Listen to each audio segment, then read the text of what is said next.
Mesela biz bazen yeri geldiğinde söylüyoruz. İşte diyelim örnek veriyorum bu mirası kimseye kalmayan bazı aileler oluşuyor. Büyük paralar dönüşüyor. Hazinesine geçtikten sonra ne işe yarıyor?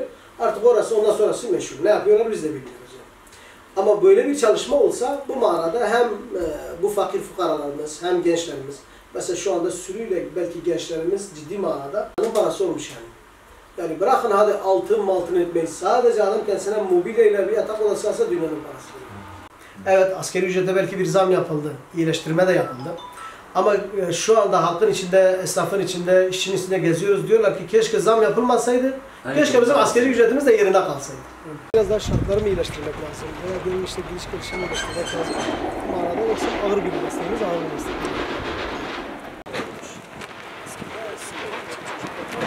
İşçi için sana çocuk olacak.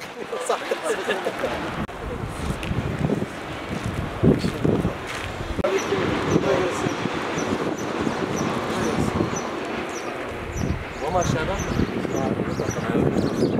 hayır lan. Kolay geziyoruz. Sokaklarını dinliyoruz.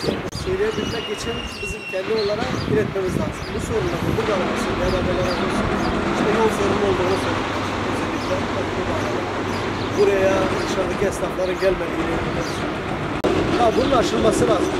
Siyasi olarak aslında şunu söylüyoruz. Diyoruz ki mesela elbette birileri yapıyorsa onu iyi desteklemek lazım. Yapmıyorsa onun önüne engel olmak lazım.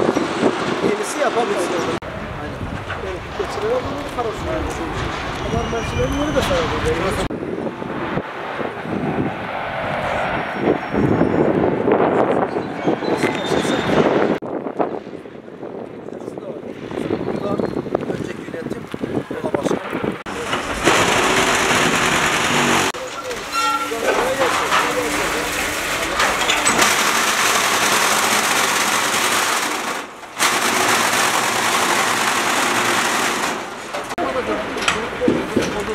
Ama mesela diyelim şuradaki yolumuz açılmış olsa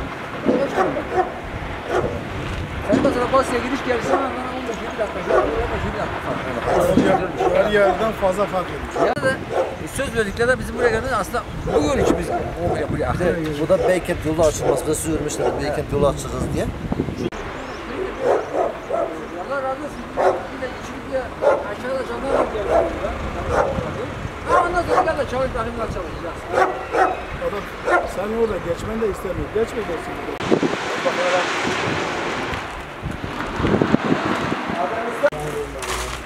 Kolay gelsin.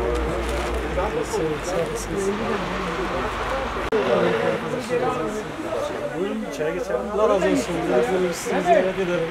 Güzel pardon geldiğiniz için. Nasılsınız? Aynı işler olsun. Nereye gidelim?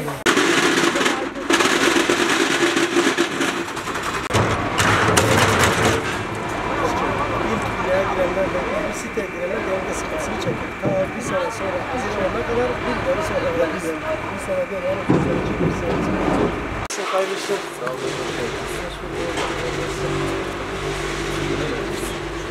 Nasılsınız? İyi misiniz? Nasılsınız? İyisiniz. Sağ olasınız.